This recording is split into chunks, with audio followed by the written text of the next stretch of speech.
ఎందుకు మరి party change కావాలని ఆలోచన అంటే చాలా పార్టీస్ వచ్చాయి. బీఆర్ఎస్ ప్రభుత్వం కూడా వచ్చి 10 ఏళ్ళు పనిచేసింది. సో ఈ మధ్య కాలంలోనైనా పార్టీ మారాలి అనే ఆలోచన ఎందుకు రాలేదు? కాంగ్రెస్ నాయకుడిని కాబట్టి నేనేదో సార్ పాజిటివ్ చెప్తున్నా అని చెప్పేసి అనుకోవాల్సిన అవసరం లేదు. కానీ ఆయనకు అవకాశం ఇవ్వాలి. నేను అదే క్వశ్చన్ సార్, అవసరానికి నిమిత్తం అంటే పని లేకుండా ప్రజలు అంటే మహిళలు అనేవారు ఈ బస్సు ఫ్రీ వద్ద తిరగడం ఒకటి, అండ్ సెకండ్ వచ్చేసి దాని వల్ల ఉపయోగం లేకుండా అయిపోయింది అని కొంతమంది ప్రజలు విమర్శిస్తున్నారు సార్. దాన్ని ఫ్రీ ఇవ్వడం వల్లే కదా మేము 60 మంది వస్తున్నారు.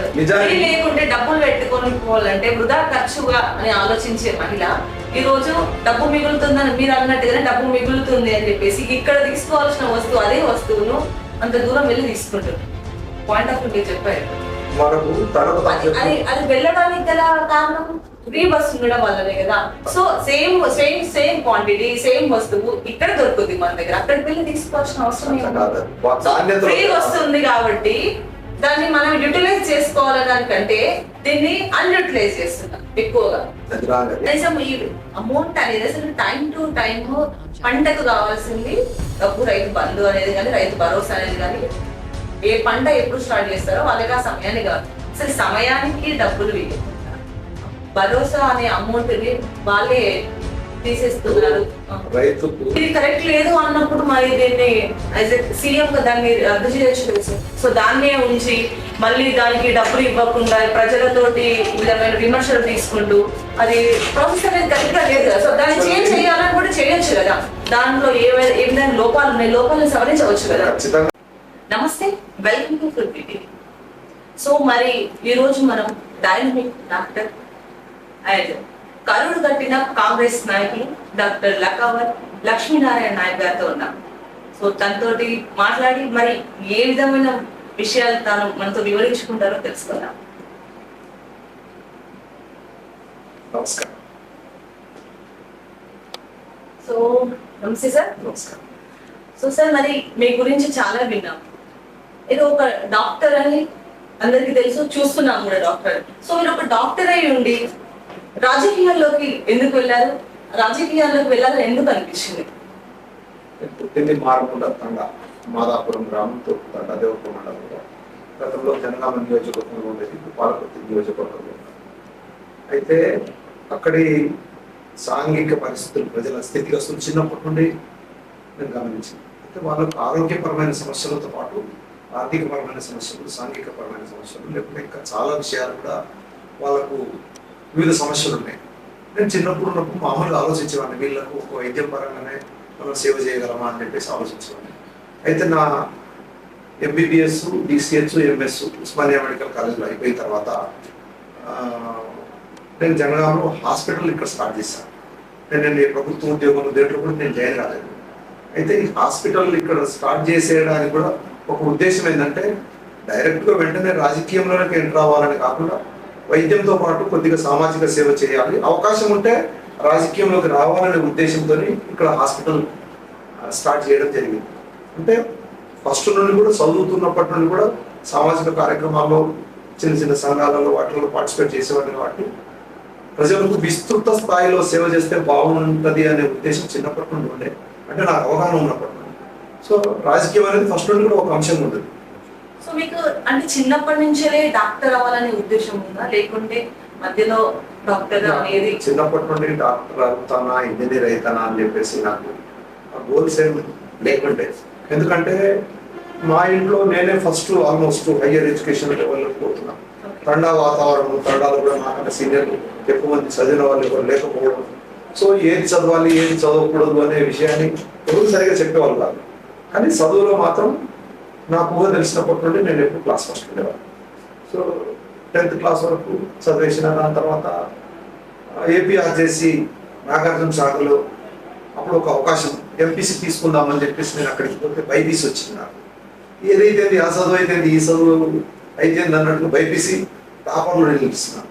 తర్వాత ఎంసెట్ రాస్తే నేను ఉమ్మడి ఆంధ్రప్రదేశ్లో షెడ్యూల్డ్ ట్రైబ్లో స్టేట్ నెంబర్ 1 ర్యాంక్, అంటే ఏబీబీఎస్ ఉస్మానియా మెడికల్ కాలేజ్లో సీట్ వచ్చింది. అట్లా నేను అనుకోలేదు, చదువుకుంటూ పోయినా. నాకు ఏదైతే ఎదురుపడుతుందో దాన్ని చదువుకుంటూ పోయినా. అందులో భాగంగానే ఎంబీబీఎస్ అయిపోయింది. దాని తర్వాత డిసిహెచ్, దాని తర్వాత ఎంఎస్ఎల్ సర్జరీ ఇట్లా వైద్య వృత్తిలో. మీరు ప్రభుత్వ పరంగానే చదువుకుంటూ వెళ్ళారు అంటే నేను ప్రభుత్వ యాక్చువల్ గా అంటే ఒకప్పుడు ఉన్నటువంటి సిచ్యువేషన్ లో తాండావాసులు అంటే అంత పెట్టుబడి పెట్టలేదు. ఒక డాక్టర్ చదవాలంటే చాలా పెట్టుబడి అవసరం. సో అలాంటి పెట్టుబడి పెట్టలేరు, కానీ మీరు గవర్నమెంట్ తరఫు నుంచే చదువుకుంటూ వెళ్ళిపోయారు. నా ఎడ్యుకేషన్ అంతా ఫ్రీ ఎడ్యుకేషన్.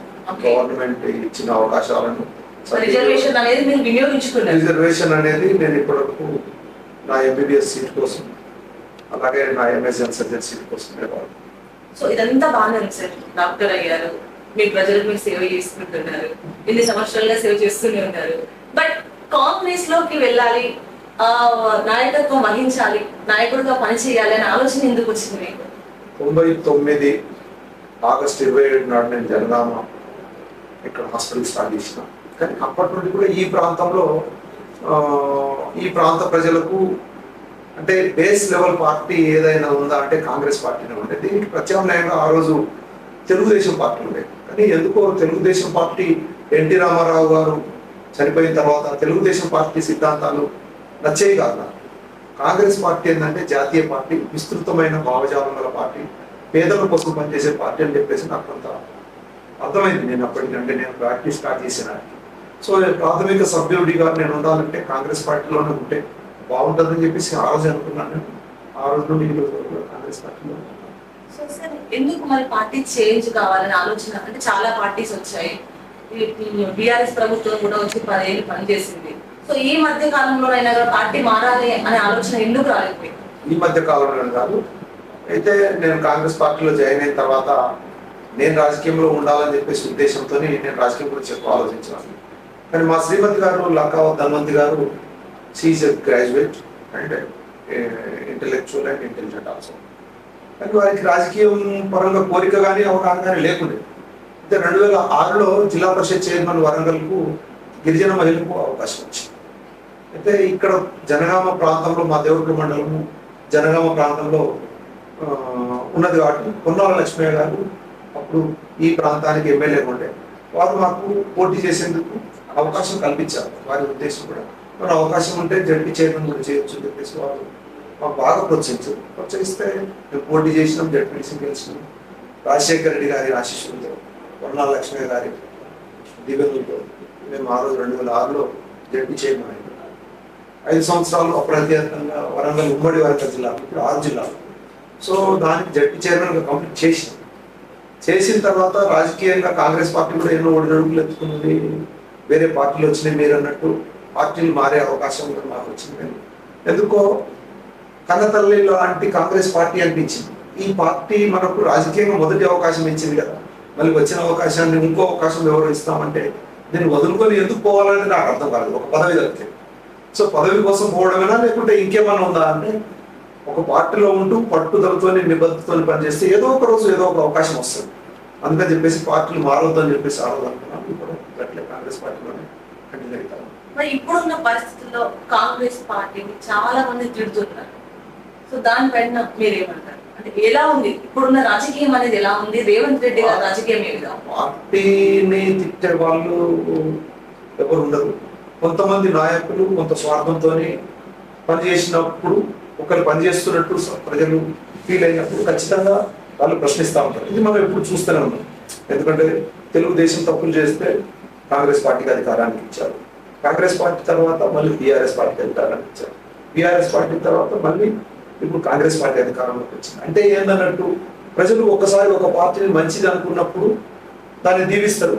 వాళ్ళకి ఎందుకు నచ్చకపోతే ఆ పార్టీని తిడతారు, అధికారంలో ఉన్న పార్టీని తిడతారు. పోయినసారి కూడా ఖచ్చితంగా బీఆర్ఎస్ పార్టీ అధికారంలో ఉన్నప్పుడు రెండోసారి కేసీఆర్ గురించి మన సమాజంలో ఎన్ని నెగిటివ్ మాటలు విన్నామంటే అన్ని నెగిటివ్ మాటలు. అయితే అధికారంలో ఉన్న వాళ్ళ దగ్గర నుండి ప్రజలకు ఎక్స్పెక్టేషన్స్ ఎక్కువ ఉంటాయి. అంటే మాకు ఇది చేయాలి, అది చేయాలి, అన్ని చేయాలంటారు ప్రజలు. సో మనం 10 చెప్పేసి 8 చేసినా సరే 2 ఎందుకు చేయలేదని తిట్టే కార్యక్రమం ప్రజల్లో ఉంటుంది. సో అధికారంలో ఉన్న పార్టీకి విమర్శలు అనేది సహజం. రేవంత్ రెడ్డి పాలన ఏ విధంగా ఉంది అంటే, తను ఇచ్చిన గ్యారంటీలను కూడా తను కంప్లీట్ గా నెరవేర్చలేదు అని చెప్పేసి. సో మరి పాలన కరెక్ట్ కాదంటారా, లేకుంటే తన విధానం బాగాలేదంటారా? రేవంత్ రెడ్డి గారి పాలన అంటే ఇప్పటికీ కేవలం 2 సంవత్సరాల పాలన. కేసీఆర్ గారి పాలన ఒకసారి మీరు గుర్తు చేసుకోవాలి. 2014లో ముఖ్యమంత్రి అయిపోయిన తర్వాత 19 వరకు ఒక్కరిని కూడా ఒక్క మాట కూడా మాట్లాడనివ్వలేదు. ఏమంటారు కేసీఆర్ గారు, మొన్ననే కదా మనం అధికారంలోకి వచ్చింది, ఇప్పుడిప్పుడే కదా మనం పుట్టిన పిల్లడు వెంటనే నడుస్తారా అని చెప్పేసి ఫస్ట్ 5 సంవత్సరాలు ఎవరిని కూడా ఒక ప్రతిపక్ష నాయకుడు కూడా మాట్లాడనివ్వకుండా 5 సంవత్సరాలు అట్టగడ్డారు. రెండోసారి పబ్లిక్ ఏదో చేసేస్తాడు, ఇక ఒకసారి కాలేదు కదా రెండోసారి చేస్తాడు అనుకుంటే అప్పటికి ఇంకా ఎన్నికలకు 6 నెలలు ఉందనగా అప్పుడు విమర్శలు ఎక్కువ స్టార్ట్ అయినాయి. అంటే దాదాపు 9 సంవత్సరాల తర్వాత కేసీఆర్ గారిని విమర్శిస్తే 9 నెలల నుండే కాంగ్రెస్ పార్టీ విమర్శకు గురి చేస్తా ఉన్నారు. అంటే రేవంత్ రెడ్డి పాలన గురించి ఒక జడ్జిమెంట్ కొంతమంది చేస్తున్నారు. ఇది అంటే 10 సంవత్సరాలు అధికారం అనుభవించిన బీఆర్ఎస్ పార్టీ అయ్యో మాకు ఇంత పెద్ద దర్పం ఉండే అధికారం ఉండే మేము దాన్ని వదులుకున్నాం కదా. రేవంత్ రెడ్డి ఫస్ట్ అన్నారు, మీరు గమనించడం లేదు, 6 నెలల్లోనే కాంగ్రెస్ పార్టీ దిగిపోతుంది, రేవంత్ రెడ్డి ప్రభుత్వం పడిపోతుంది, మళ్ళీ వెంటనే కేసీఆర్ గారు ముఖ్యమంత్రి అయిపోతారని చెప్పేసి కలలు కలరు. అంటే ఇక్కడ చాలా మంది కార్యకర్తల అభిప్రాయం ఎట్లుంటుందంటే సొంత అభిప్రాయాలు తక్కువ, ఒక నాయకుడు చెప్పేదాన్ని అనుసరించేసి వీళ్ళు కూడా సోషల్ మీడియాలో మాట్లాడుతూ ఉంటారు. ఇప్పుడు హరీష్ రావును అనుసరించి కొంతమంది మాట్లాడతారు, కేటీఆర్ను అనుసరించి కొంతమంది మాట్లాడతారు, కవితను అనుసరించి కొంతమంది మాట్లాడతారు, ఇంకా బీజేపీ నాయకులను కూడా అనుసరించి కొంతమంది మాట్లాడతారు. ఇప్పుడు నేను చెప్పిన పేర్లు ఏ ఒక్కరన్నా రేవంత్ రెడ్డి పాలన గురించి మంచి పాలన అని చెప్పేసి చెప్పే అవకాశం ఉండదా?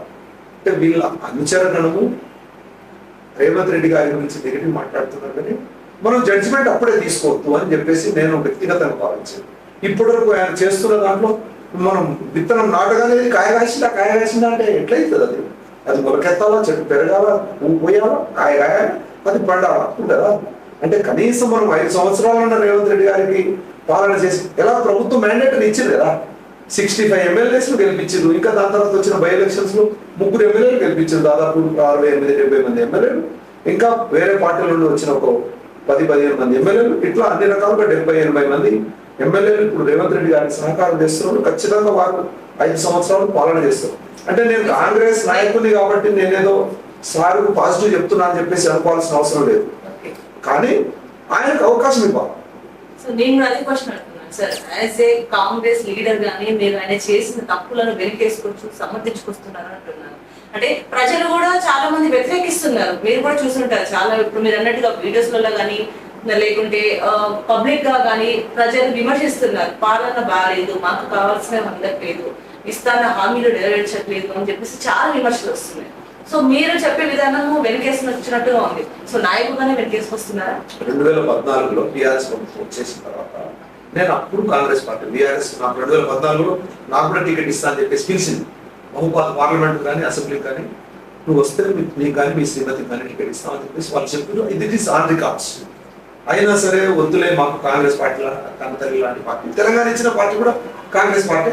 14 ఎన్నికల ముందు కేసీఆర్ గారు ఒక మాట చెప్పారు, నేను బీఆర్ఎస్ పార్టీనే కాంగ్రెస్ పార్టీ టీఆర్ఎస్ పార్టీనే కాంగ్రెస్ లో కల్పిస్తా అని చెప్పేసి ఆ వచ్చి చెప్తే ఆయన మాట తప్పాడు.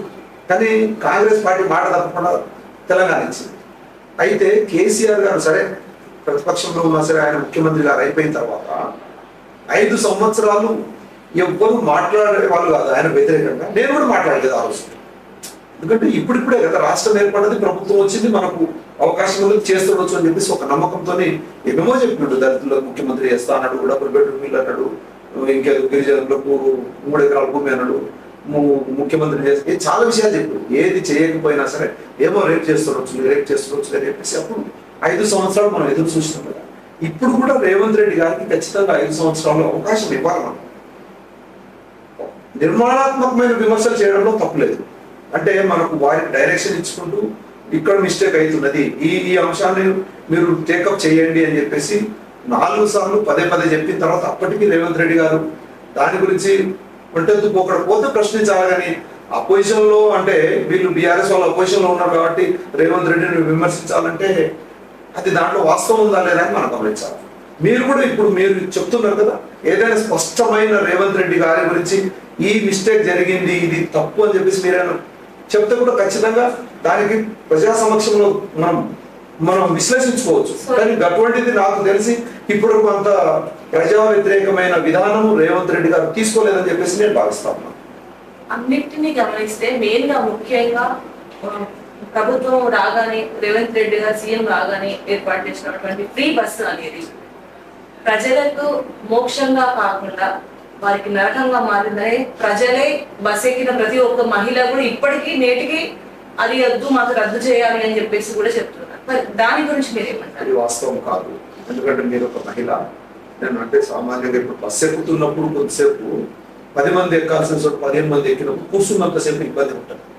కానీ ఈ అమ్మలు మన హాస్పిటల్కి వచ్చిన తర్వాత కూడా నేను వాళ్ళతో మాట్లాడతాను. వారికి ఏమైందంటే ఈరోజు ఈ బస్సుల మూలంగా ఆర్థిక స్వాతంత్రం వచ్చింది. నిర్ణయాలు తీసుకునే దాంట్లో మహిళలకు స్వాతంత్రం పెరిగింది. వారు ఒక వస్తువును హన్మకొండలో కొనాలా, జన్మంలో కొనాలా అని చెప్పేసి ఆలోచించి దాని గురించి అక్కడికి పోయి ఆ వస్తువును తీసుకొస్తున్నారు. ప్రతి ఒక్క అమ్మ ఇంట్లో చేసేది తన పిల్లల కోసం, తన సంసారం కోసం ఎక్కువ చేస్తుంది, తన కోసం తక్కువ చేసుకుంటుంది. అంటే ఏ నిర్ణయం తీసుకున్నా సరే మామూలుగా ఏంటంటే బస్సుకు కిరాయి పెట్టేసి, ఎందుకంటే 50 రూపాయలు 100 రూపాయలు మాదాపురం నుండి జనగాం రావడానికి అవుతుంది. అమ్మేం ఆలోచిస్తుంది అంటే, అమ్మ నేను బస్సు ఎక్కితే 50 రూపాయలు ఖర్చు అయ్యి కదా, ఈ ఖర్చు నా బిడ్డలకు ఎక్కడ పడిపోతుంది అని చెప్పేసి ఆలోచిస్తుంది. తిరిగి వచ్చేస్తున్నప్పుడు నా బిడ్డకు మంచి వస్తువు తీసుకురావాలని జనగాం అని చెప్పేసి ఆలోచిస్తుంది.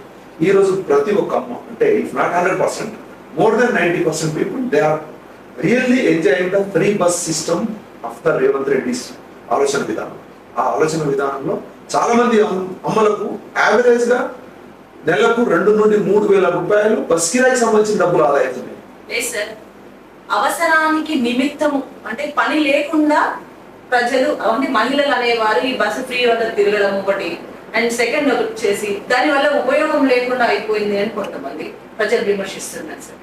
దాన్ని ఏమంటారు? అవసరం నిమిత్తము అని. అమ్మలకు అవమానించడమే ఈ మాట అంటే. ఎందుకంటే ఏ అమ్మ కూడా తన ఇల్లును వదిలేసి, తన సంసారాన్ని వదిలేసి, వాళ్ళే చెప్తున్నారు కదా సార్, బస్సులలో ప్రయాణించే వాళ్ళే గొడవలు పెట్టేసుకుని వాళ్ళే చెప్తున్నారు మాకు ఫ్రీ బస్ వద్దు, మాకు ఫ్రీ బస్ వద్దు, తీసేయండి అని. చాలా కేసెస్ మనం చూసాం, మీరు కూడా చూసాం కదా, చాలా చూసాం.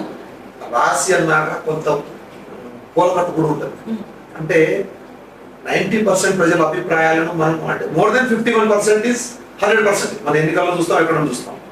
సో మెజారిటీ పీపుల్ యొక్క అవసరాలు తీరుతున్నాయా లేకుంటే వాళ్ళ అభిప్రాయాలు తీసుకోవాలి. కానీ ఇప్పుడు చెడగొట్టేటోడు బీఆర్ఎస్ సంబంధించిన అభిమాన మహిళలు కూడా బస్సులు ఎక్కేసి ఈ పార్టీని బంధం చేద్దాం అని చెప్పేసి మన కేటీఆర్ గారు కానీ హరీశ్రావు గారు కానీ ఏదైనా వాళ్ళని ఉసిగోలు కూడా పంపించవచ్చు.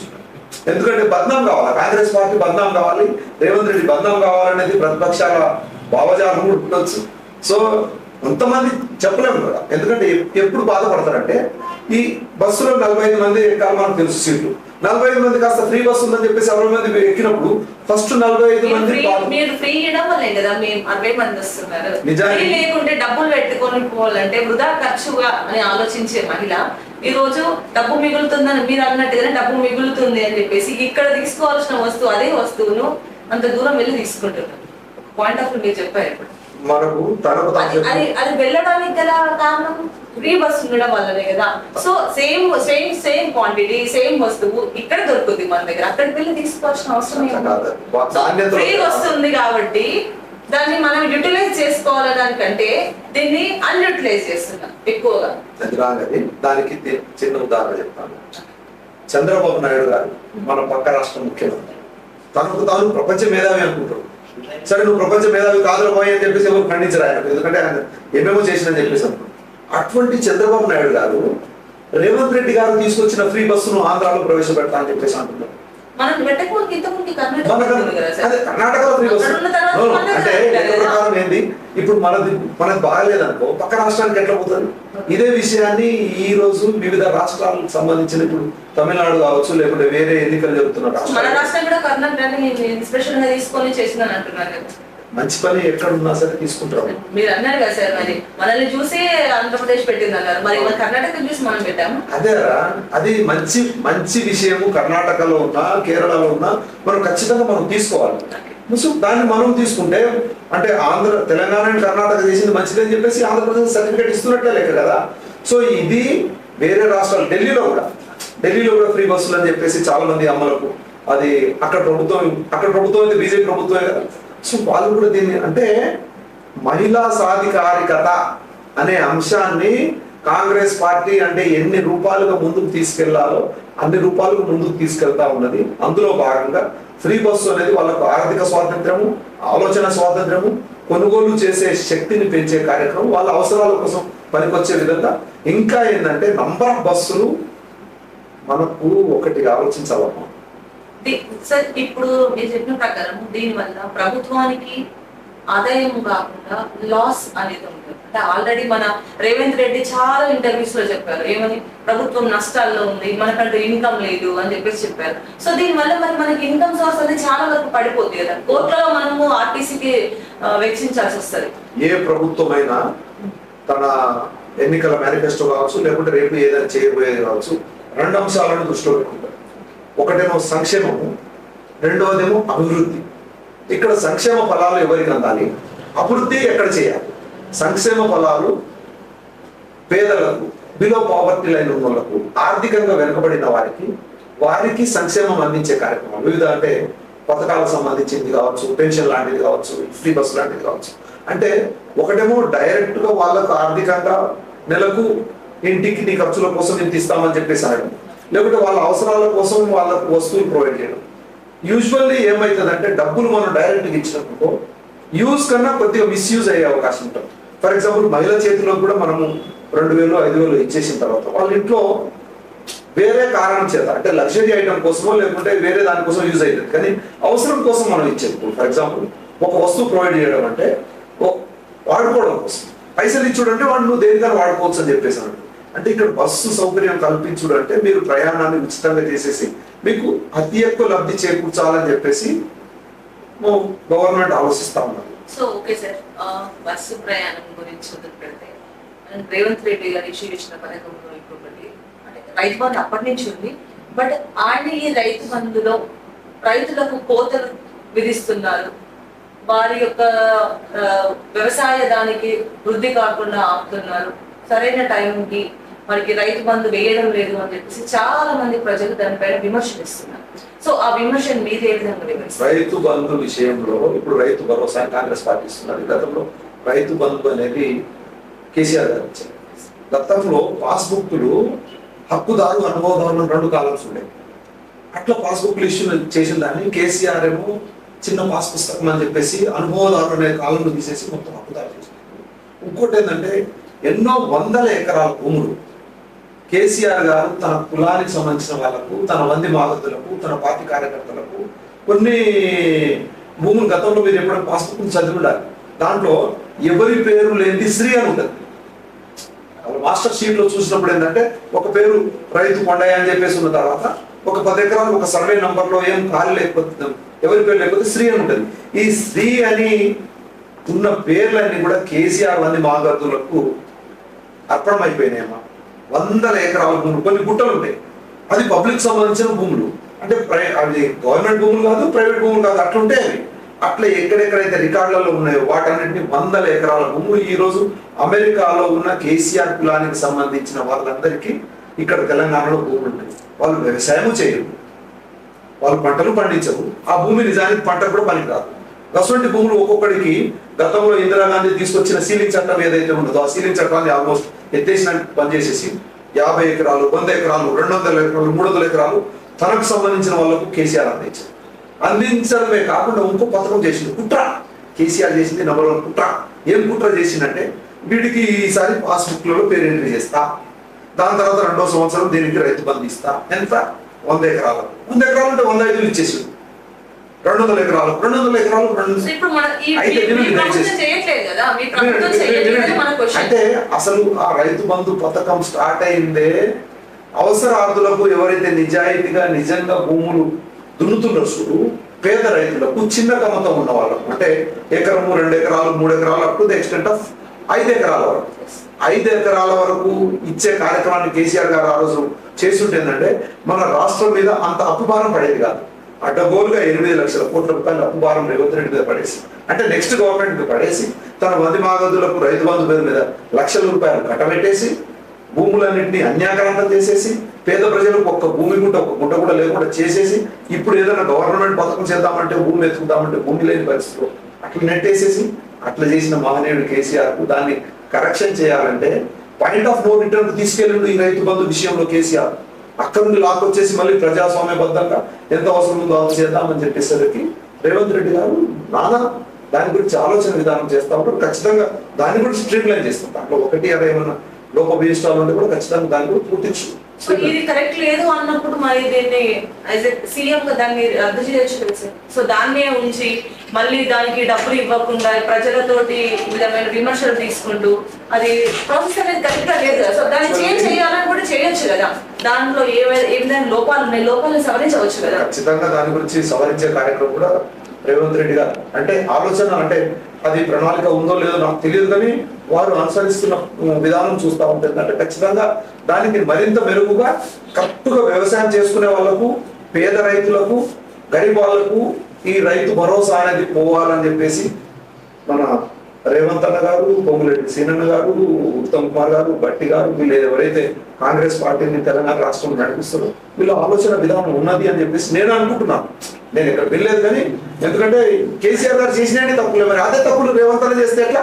సరే సరే, కనీసం ఈ అమౌంట్ అనేది అసలు టైం టు టైం పంటకు కావాల్సింది డబ్బు, రైతు బంధు అనేది కానీ, రైతు భరోసా అనేది కానీ, ఏ పంట ఎప్పుడు స్టార్ట్ చేస్తారో వాళ్ళకి ఆ సమయానికి కావాలి. అసలు సమయానికి డబ్బులు వేయకుండా భరోసా అనే అమౌంట్ ని వాళ్ళే తీసేస్తున్నారు. రైతుకు వ్యవసాయం చేయాలంటే పైసలు ఒకటే కాదు. ఒకటేమో నాణ్యమైన విద్యుత్, రెండోదేమో ఇరిగేషన్ నీళ్ళ ఫెసిలిటీ, మూడోదేమో విత్తనాలు, నాలుగోదేమో వాళ్ళకు సరి అయిన టైంలో ఎరువులు మందులు ఇప్పించడం, ఐదోదేమో పంటిన పంటకు గిట్టుబాటు సరి అయిన పర్చేసింగ్, అంటే ఇప్పుడు ఐకేపీ సెంటర్లు అన్ని చోట్ల తెలుసు.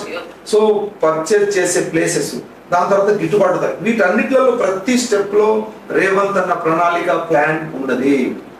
ఇప్పుడు ఈ కూలేశ్వరం పెట్టిండు కేసీఆర్ గారు, కాళేశ్వరం కూలేశ్వరం అయిన తర్వాత కూడా రికార్డు స్థాయిలో రేవంత్ అన్న జరగట్లేదు. రేవంత్ గారి సర్కార్లోనే ఏది జరగట్లేదు, సరైన సమయానికి ఏది అందట్లేదు అని 100% ప్రజలు చెప్తున్నారు. ప్రజలు ఏం చెప్పట్లేదు. 6 అడుగులు ఉన్న ఒక హరీష్ రావు అనేటోడు ఉన్నాడు, వారికి అరగ్రామం బ్రెయిన్ కూడా ఆయనకు లేదు. ఆయన మాటలు పుట్టిస్తా ఉంటాడు, భలే పుట్టిస్తారు. ఎందుకంటే రేవంత్ రెడ్డిని ఆ అరగ్రామంతో ఏమైతుంది పని? 6 అడుగులు హైట్ ఉన్నాడు, బ్రెయిన్కి వచ్చేసరికి అరగ్రామం సక్కగా లేదు. సార్ మీ పార్టీ కాబట్టి మీరు వెనకేసుకొస్తున్నారు. కాదమ్మా, కావలసిన ప్రతిపక్షాలు మా మీద దుమ్ము పోతున్నాయి. సో వాటన్నింటిని దులుపుకుంటూ పోయి ప్రజలకు ఏమైనా సేవ చేసే కార్యక్రమం చేద్దాం. మీరున్న కాన్ఫిడెన్స్ తోటి ఆలోచిస్తే వచ్చేసారి కూడా మళ్ళీ మీరు మీ పార్టీ అనేది ఉంటుందా? అసలు పార్టీ భవిష్యత్తు ఉంటుందా? మామూలుగా ఏంటంటే ఈ తెలంగాణ సంస్కృతి, ఆంధ్రప్రదేశ్ సంస్కృతి కూడా అంటే 2 సార్లు ప్రతి ప్రభుత్వానికి అవకాశం ఇస్తాం. అయితే రాబో కాలంలో 2029లో మన రాహుల్ గాంధీ గారు దేశ ప్రధాని కాబోతున్నారు. ఇది 100% ఈరోజు చెబుతుంది. What is date today? It's 17th April 2026. మళ్ళీ మనం రికార్డ్ పెట్టుకుందాం. 2029లో రాహుల్ గాంధీ గారు ప్రధానమంత్రి కాబోతున్నారు. రాహుల్ గాంధీ గారిని ప్రధానమంత్రి చేయడానికి రేవంత్ అన్న కంకణం పట్టుకున్నాడు. ఆయనను ప్రధానమంత్రి చేసినప్పుడు మా రేవంత్ అన్న ఖచ్చితంగా ముఖ్యమంత్రి అవుతాడు. కాంగ్రెస్ పార్టీ తెలంగాణలోకి అధికారంలోకి వస్తుంది. దాని తర్వాత రాహుల్ గాంధీ గారు మళ్ళీ ఇంకోసారి ప్రధానమంత్రి అవుతారు. అంటే ఈ ప్రభుత్వం కాకుండా ఇంకా 2 సార్లు కాంగ్రెస్ ప్రభుత్వం తెలంగాణలో రాబోతున్నది. నెక్స్ట్ సార్కి సీఎం కుర్చీ ఉండదు అంటున్నారు. మీరేమో ఎక్స్పెక్టేషన్స్ ఎక్కువ. వీళ్ళు ఏం చెప్పారంటే అమ్మా, అంటే జోకులు వేస్తా ఉంటారు, టీఆర్ఎస్ వాళ్ళు జోకులు వేస్తా ఉంటారు. ముఖ్యమంత్రి రేవంత్ రెడ్డి గారు ముఖ్యమంత్రి అయిన తర్వాత 3 నెలల్లో కుర్చీ తీసేస్తాము, 6 నెలల్లో కుర్చీ లాగేస్తామని చెప్పేసి చెప్పిన వాళ్ళు వీళ్ళు ఇప్పుడు మళ్ళీ 5 సంవత్సరాల కళ అంటున్నారు. కళని రాదు, వాళ్ళు కళలు అంటా ఉంటారు. మేము పేద ప్రజల కళలో మేము నిజం చేసుకుని పోతా ఉంటాం. ఎట్లా చేసినా మీ పార్టీ చేసేదంతా కరెక్టే అంటున్నారు. అంటే మీ కాంగ్రెస్ పార్టీలో ఎలాంటి తప్పిదాలు లేవు, మేము చేసేదంతా కరెక్ట్ అంటున్నారు. మీరు ఒక్కసారి గమనించండి అమ్మా, కాంగ్రెస్ పార్టీ నాయకత్వం కనీసం 5 మెంబర్స్ కలిసి ఈరోజు నిర్ణయాలు తీసుకుంటున్నాం. రేవంత్ రెడ్డి గారు, ఉత్తమ్ కుమార్ రెడ్డి గారు, బట్టి విక్రమార్క గారు, పొంగులేటి శ్రీనివాస్ రెడ్డి గారు, పొన్నం ప్రభాకర్ గారు, ఇంకా మిగతా మంత్రివర్గం గారు, మన సీతక్క గారు ఉన్నారు, మన కొడా సురేఖ గారు, అందరూ అక్కడ సమిష్టి నిర్ణయంతో పోతున్నారు. తమను గమనించగా ఎప్పుడైనా సరే కేసీఆర్ తప్పితే వేరే వాళ్ళు ఎవరైనా కనీసం కేటీఆర్ కూడా నిర్ణయాల్లో భాగస్వాములు కాని పరిస్థితిని మనం ఆ గత 10 సంవత్సరాలు మనం చూస్తాం. అంటే సమిష్టి నిర్ణయాలు తీసుకుంటున్నప్పుడు ఎక్కువ మందికి మనము మన ఆలోచన విధానం, కాంగ్రెస్ పార్టీ ఆలోచన విధానం పేద ప్రజలకు చేరే అవకాశం ఉన్నది. సో మీరు అన్నదాన్ని బట్టి ఏంటంటే అంటే రేవంత్ రెడ్డి గారికి ఎక్కువ రాజకీయ అనుభవం లేక వీళ్ళందరి సలహాలతోటి ముందుకెళ్తున్నారేమో అని ఆలోచన. రేవంత్ రెడ్డి గారికి అనుభవం లేదు అనడం అనేది కరెక్ట్ కాదు. ఎందుకంటే 25 సంవత్సరాల నుండి ఎప్పటి నుండో రాజకీయం చేస్తా ఉన్నాడు. అంటే ముఖ్యమంత్రి సీఎం చాలా చిన్న వయసులో సీఎం అయ్యారు కదా సార్. ఇప్పుడు ఎవరో ఒకరు ఒకసారి ఫస్ట్ టైం సీఎం అవుతారు. ఈవెన్ కేసీఆర్ కూడా రాజకీయ అనుభవం ఉన్న కేసీఆర్ గారు కూడా 2014లో మొదటిసారి సీఎం అయ్యారు. అంటే అంతకుముందు ఏదో మనకు దానికి ట్రైనింగ్ ఏమి ఉండదు. ఇప్పుడు మన ఎంబీబీఎస్ కు నాకు ట్రైనింగ్ ఉంటుంది కానీ సీఎం పదవికి ట్రైనింగ్ అటువంటిది ఉంటుంది. రాజకీయంలో ఉంటారు. రేవంత్ అన్న 25 సంవత్సరాల నుండి ఆయన ఆల్మోస్ట్ మేమిద్దరం సమకాలికులు అని చెప్పేసి నేను అనుకుంటా ఉన్నాను. నేను 99 నుండి రాజకీయంలో ఉన్నాను, అన్న కూడా 99 నుండి రాజకీయాలు ఉన్నారు. 27 సంవత్సరాలు రాజకీయం ఉన్నాయి. ఇంకెంత అనుభవం కావాలి దానికి? మీరు కూడా నాకేదైనా పోస్ట్ ఆశించి ముందుకెళ్ళే ఆలోచన ఉందా? నాకు తగ్గట్టుగా నాకు పోస్టు ఇప్పటికీ మా శ్రీమతి గారికి ఉన్నది. ఇప్పుడు డిసిసి ప్రెసిడెంట్ మా శ్రీమతి గారు గతంలో జడ్పీ చైర్మన్ చేసినారు. అయితే నా అదృష్టం ఏంటంటే నా ఆలోచన విధానం ఏదైతే ఉన్నదో ఖచ్చితంగా అది నడుస్తూ ఉన్నది. నా ఇంట్లో రాజకీయం ఉన్నది కాబట్టి నేను పేద ప్రజలకు ఏ మేరకు చేరాలనేది నా ఆలోచన విధానం నడుస్తున్నాను. దేనికైనా సరే కష్టంతో పాటు అదృష్టం కూడా ఉండాలి. మన అదృష్టం ఉంటే అంటే వారు చేస్తున్న పదవి కాదు, వారు చేస్తున్న పదవి కాదు, మనకు ఏదైనా అవకాశం. సీఎం రేవంత్ రెడ్డి గారు కూడా అదృష్టం వల్లనే సీఎం అయ్యారు. అదే చెప్తున్నా కదా. ఎందుకంటే సీనియర్లు ఎంతో మంది ఉన్నారు సీఎం కావడానికి, బట్ ఆయనకి ఇవ్వకుండా ఆయనే సీఎం అవ్వడానికి కూడా పూర్తిగా అదృష్టం అని చెప్పేసి చెప్పడం కరెక్ట్ కాదు. ఎందుకంటే ఇంత పెద్ద పదవికి ఒక అదృష్టంతో టక్కుని చెప్పేసి రాదు. అదృష్టం కొద్ది అయిన ముఖ్యమంత్రి ఎవరంటే కిరణ్ కుమార్ రెడ్డి. ఆపద్ధర్మ ముఖ్యమంత్రి కదా సార్. అట్లా అదృష్టంతో ఆయన మనకు అంటే కిరణ్ కుమార్ రెడ్డి ఏమో రోషే గారు ఆపద్ధర్మ కాదు, కిరణ్ కుమార్ రెడ్డి అదృష్టంతో నిజంగా కూడా నేను అంటే ఆయన ముఖ్యమంత్రి స్థాయి నాయకత్వ లక్షణాలు ఏం లేవు. నేను చాలా దగ్గర నుంచి చూసిన కాంగ్రెస్ పార్టీలో అయింది కాబట్టి నేను ఆయన అదృష్టంతో ఎవరినో కొద్దిగా మొప్పించేసాడు. కానీ రేవంత్ రెడ్డి తన కష్టంతో అదృష్టం ఉండాలి. మన మనిషికి కష్టం ఎక్కువ ఉన్నది, అదృష్టం కూడా ఉన్నది ఆయన. సో ఇంకొకటి మెయిన్ థింగ్ ఏంటంటే సార్, కాంగ్రెస్ పార్టీలో వర్గాలు అనేవి ఏర్పడుతున్నాయని అంటున్నారు. అంటే ఎవరి ఒంటి పొగట పోకుండా వర్గాలు ఏర్పాటు చేసి వెళ్తున్నారని అంటున్నారు ప్రజల యొక్క విమర్శ. దాన్ని మీరేమంటారు? భిన్నాభిప్రాయాలు వేరు, భేదాభిప్రాయాలు వేరు. మాకు భేదాభిప్రాయాలు లేవు, భిన్నాభిప్రాయాలు ఉంటాయి. ఎందుకంటే ఒక అంశం మీద ఒకరు ఇది కరెక్ట్ అని చెప్పేసి అన్నప్పుడు వేరే వాళ్ళు కూడా ఖచ్చితంగా ఇట్లా కాదు అట్లా అని చెప్పేసి చర్చించేందుకు ప్రజాస్వామ్యం ఉన్న ఏకైక పార్టీ భారతదేశం మొత్తంలోనే కాంగ్రెస్ పార్టీ. సో రేవంత్ అన్న ఏదైనా ఒక మాట చెప్పినప్పుడు ఇంకో మా మంత్రి మండలి నుండి వేరే వాళ్ళు కూడా తమ అభిప్రాయాలను ఖచ్చితంగా బరాబర్ చెప్తారు. చెప్పినప్పుడు దాంట్లో ఇంకా ఏమన్నా ఉంటే మంత్రి మండలి మొత్తం స్వీకరించేసి ఇది సమిష్టిగా నిర్ణయాలు తీసుకుంటున్న సంగతి మనం గత 2 సంవత్సరాలు మనం చూస్తాం. మన దగ్గర జనగాం, ఇప్పుడు జనగాం నియోజకవర్గంలో చూస్తే జనగాం నియోజకవర్గంలో 2 వర్గాలుగా విడిపోయి పనులు అనేవి అస్తవ్యస్తంగా మారిపోయినాయని అంటున్నారు. దానిపైన ఇక్కడ వర్గాలు ఇంకో అసలు మొదటి వర్గం ఏముందో రెండో వర్గం ఏముందో నాకైతే తెలియదు. ఇదంతా ఉండదు. కాంగ్రెస్ వర్గము బరాబర్ చెప్తున్నాం కదా, పనులు అనేది నడుస్తలేమంటున్నారు కదా సార్. అన్ని పథకాలు రేవంత్ అన్న ప్రవేశపెట్టిన కాంగ్రెస్ పార్టీకి సంబంధించిన ప్రతి ఒక్క పథకము దాదాపు maximum% జనగామలో నడుస్తున్నది. మాకు పాలకుర్తిలో మా డైనమిక్ ఎమ్మెల్యే యశస్విని గారు, మాకు స్టేషన్ కన్పూర్లో కాంగ్రెస్ పార్టీకి అనుబంధంగా పనిచేస్తున్న కడియం శ్రీని గారు, ఇక్కడ మా ఇన్ఛార్జ్ కొమ్మరి ప్రతాప్ రెడ్డి గారు ఉన్నారు, మేము డిసిసి అధ్యక్షులుగా మా శ్రీమతి గారు ఉన్నారు. అందరూ కలిసి ఏదైనా నిర్ణయాలు సమిష్టిగా తీసుకుంటాం. ఖచ్చితంగా పేద ప్రజలకు ప్రభుత్వం ద్వారా వచ్చే ప్రతి పథకాన్ని బరాబర్గా కిందికి తీసుకెళ్లే దాంట్లో మేము ముందు వరుసలో ఉన్నాం. సో ఇంకోటి last and final question sir, ఒకవేళ మీకు ఎమ్మెల్యే కానీ ఎమ్మెల్సీ కానీ పదవి ఇస్తా అని ఈ పార్టీ నుంచి జంప్ అయ్యే ఆలోచన ఏమైనా ఉందా? ఈసారి ఖచ్చితంగా కాంగ్రెస్ పార్టీ నాకు ఏదో ఒక అవకాశం ఇస్తుంది. దానికి పూర్తి నమ్మకం నాకున్నది. ఒకవేళ ఇయ్యని ఎడల కాంగ్రెస్ పార్టీ ఇస్తుంది. కాంగ్రెస్ పార్టీ ఇవ్వదు అని ఎందుకు అనుకుంటాం? మాకు అసలు మేము రాజకీయంలో అడుగులు వేస్తున్నప్పుడే మాకు ఉమ్మడి వరంగల్ జిల్లాకు జడ్పీ చైర్మన్ చేసింది కాంగ్రెస్ పార్టీ. ఇది జనగాం అనేది జనరల్ స్థానం. ఈ జనరల్ స్థానంలోనే మేము రిజర్వ్ క్యాండిడేట్ అయినప్పటికీ మా శ్రీమతికి ఈరోజు డిసిసి అధ్యక్ష పదవి అంటే జిల్లా కాంగ్రెస్ పార్టీ అధ్యక్ష పదవి ఇచ్చింది. ఇంత పదవి మమ్మల్ని ఇంత గుర్తించేసి ఇన్ని అవకాశాలు 99 నుంచి వర్క్ చేస్తున్న ఇన్ని రోజుల్లో ఎందుకు గుర్తించలేదు మరి మిమ్మల్ని? ఇప్పుడు 2006 మాకు గుర్తించేసే అవకాశం ఇచ్చింది. కానీ ఇంతకుముందు ఒక మాట చెప్పిన కష్టంతో పాటు అదృష్టం కూడా ఉండాలి. అయితే నేనుంటున్న ప్రాంతం జనగామ చుట్టుపక్కల ప్రాంతంలో ఏంటంటే ఎస్టీ రిజర్వ్ స్థానాలు లేవు, అన్ని జనరల్ స్థానాలు. జనరల్ స్థానాలలో కాంపిటీషన్ ఎక్కువ. అంటే కేవలం ఎస్టీలే కాకుండా ఎస్సీలు, బీసీలు, ఓసీలు అందరూ కూడా దానికి ఆ సీట్ కోసం కాంపిటీషన్ అవుతుంది కాబట్టి ఆ కాంపిటీషన్ నాకు రాలేదు. అదే నేను ఉండేది ఏ మహబాద్ డోర్నగర్ లేకుంటే వేరేది ఉంటే ఈ పాటికి నేను కూడా ఎమ్మెల్యే అయ్యేటువంటి, లేకుంటే ఇంకేదైనా అవకాశం వచ్చేది. ఈసారి మాత్రం ఖచ్చితంగా డీలిమిటేషన్ లో నంబర్ ఆఫ్ సీట్లు పెరగబోతున్నాయని చెప్పేసి అందరూ అంటే సోషల్ మీడియాలో మాట్లాడుతున్నారు, పెద్దలు మాట్లాడుతున్నారు, అన్ని మాటలు జరుగుతున్నాయి కాబట్టి ఖచ్చితంగా నాకు కానీ మా శ్రీమతికి కానీ ఖచ్చితంగా అవకాశం వచ్చే ఎమ్మెల్యే అవుతామని చెప్పేసి గ్యారెంటీగా చెప్తున్నాను. సో ఒకవేళ మీరు ఎమ్మెల్యే పదవిలోకి వెళ్తే డాక్టర్ పదవిని వదులుకుంటారా? డాక్టర్ పదవి అంటే పేషెంట్లకు డాక్టర్గా నేను కేటాయించే సమయం తగ్గుతవచ్చు, కానీ నేను పూర్తిగా వదులుకోను. ఏదో ఒక సందర్భం చూసేసి, ఎందుకంటే నేను చూడాలి అని చెప్పేసి కోరుకునే వాళ్ళ పేషెంట్ నేను బాగా అబ్జర్వ్ చేస్తున్నాను. ఎందుకు డాక్టర్ గారు చూడాలని చెప్పేసి కోరుకుంటున్నాను. వాళ్ళ కోసం ఏమో ఇంత టైం కేటాయించలేకపోవచ్చు, కానీ ఖచ్చితంగా బరాబర్ అయితే కేటాయిస్తాను. యాజ్ ఏ ఎమ్మెల్యే అన్నప్పుడు చాలా షెడ్యూల్స్ ఉంటాయి, చాలా ఉంటాయి. మేబీ సో దీనికోసం మీరు ఎస్పెషల్ గా టైం కేటాయించాలని అనేది చాలా తక్కువ. సో మీరు అంటే యాక్చువల్లీ ఇది వ్యక్తిగా నడిచే హాస్పిటల్ కన్నా ఇది వ్యవస్థగా తయారైపోయింది. ఈ హాస్పిటల్ ఈరోజు ఆరోగ్యశ్రీ సేవలు ఉన్నాయి, ఆర్థోపెడిక్ సంబంధించిన డాక్టర్ ఉన్నారు, ఇక్కడ యూరాలజీ సంబంధించిన డాక్టర్ ఉన్నారు, జనరల్ ఫిజిషియన్లు వచ్చి చూసిపోతా ఉన్నారు. అంటే వ్యవస్థ నడుస్తూ ఉంటుంది. నేను వ్యక్తిగా కొన్నిసార్లు పార్టిసిపేట్ అవుతూ ఉంటాను, హాస్పిటల్ ప్రాక్టీస్ అనేది నడుస్తూ ఉంటుంది. నాకు సందర్భం వచ్చినప్పుడు తక్కువైనా సరే నేను పార్టిసిపేట్ చేస్తాను.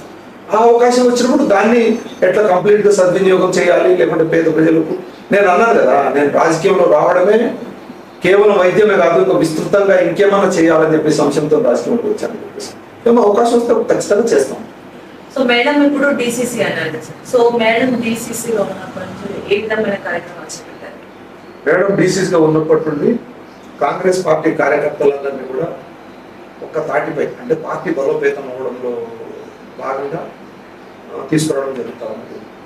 మాకు డిసిసి రావడము, అప్పుడే సర్పంచ్ ఎన్నికలు రావడము, దాంతో మేము సర్పంచ్ ఎన్నికల్లో ప్రత్యక్షంగా మేము ఎక్కువ పార్టిసిపేట్ చేయలేకపోయాం, చాలా తక్కువ పాటు ప్రచారం. కానీ మేము డిసిసి అయిన తర్వాత ఇక్కడ పల్లా రాజేశ్వర రెడ్డి గారు బీఆర్ఎస్ ఎమ్మెల్యే, ఈయన స్టేట్ లోనే అత్యధిక డబ్బులు ఖర్చు పెడతారని చెప్పేసి ఒక పేరు ఉన్నది. పోయినసారి ఎమ్మెల్యే ఎన్నికల్లో కూడా అడగులుగా డబ్బులు ఖర్చు పెట్టేసే గెలిచిన ఎమ్మెల్యే ఎవరంటే పల్లా రాజేశ్వర రెడ్డి గారు. మీరు సర్పంచ్ ఎన్నికల్లో కూడా అడగులుగా డబ్బులు ఖర్చు పెట్టేసి కొంతమంది సర్పంచులను ప్రభావితం చేసిన మాట వస్తుంది. అదే కథలు జనగామ మున్సిపాలిటీలో పడతామని చెప్పేసి పల్లా కళలు అన్నారు. కానీ వారి కళలను కళ్ళలు చేసేసి జనగామ మున్సిపాలిటీ మీద బీఆర్ఎస్ జెండా ఎగరకుండా కాంగ్రెస్ జెండాను ఎగిరించే దాంట్లో మా కుమ్మరి ప్రతాప్ రెడ్డి గారు, మా ఎంపీ చామల కిరణ్ కుమార్ రెడ్డి గారు, మా మేడం ధన్వంతి డిసిసి గారు, ఇక్కడ మా సీనియర్ నాయకులు ఉన్నారు, మాజీ మున్సిపల్ చైర్మన్స్ సత్యనారాయణ రెడ్డి గారు, సుధాకర్ గారు, వైస్ చైర్మన్ కంచరాము గారు, అలాగే ఈ టౌన్ సంబంధించి వీళ్ళందరి సహకారంతో జనగామ మున్సిపాలిటీ మీద ఎగరదు అని చెప్పేసి అనుకున్న కాంగ్రెస్ పార్టీ మున్సిపల్ చైర్మన్ జెండాను ఎగిరించినాం. ఆ రకంగా డిసిసి ప్రెసిడెంట్ గారు సక్సెస్ అయ్యారని చెప్పేసి నేను గట్టిగా చెప్తున్నాను. Super sir, thank you so much. So wonderful sir, మరి మీ వాల్యుబుల్ టైం మా కోసం కేటాయించి మంచి మంచి విషయాలు మాతో పంచుకున్నందుకు so happy. Thank you sir, thank you so much.